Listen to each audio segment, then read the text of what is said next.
కూటమి ప్రభుత్వం medical కాలేజీలను private పరం చేయడాన్ని వ్యతిరేకిస్తూ భీమవరంలో సిపిఎం ఆధ్వర్యంలో రౌండ్ టేబుల్ సమావేశం నిర్వహించారు.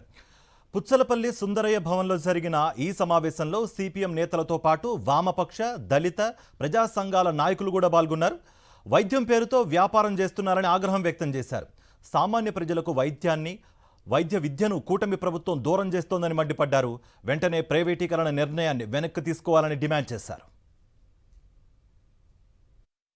రాష్ట్ర ప్రభుత్వం తీసుకున్నటువంటి నిర్ణయం నిర్మాణంలో ఉన్నటువంటి వైద్య కళాశాలల్ని గతంలోలాగే ప్రభుత్వమే నిర్వహించడం కాకుండా 3 Pల పద్ధతిలో ప్రైవేట్ వ్యక్తులకి, ప్రైవేట్ సంస్థలకి కట్టబెట్టాలన్నటువంటి నిర్ణయం మన రాష్ట్ర ప్రజానీకానికి గొడ్డలి పెట్టు లాంటిది.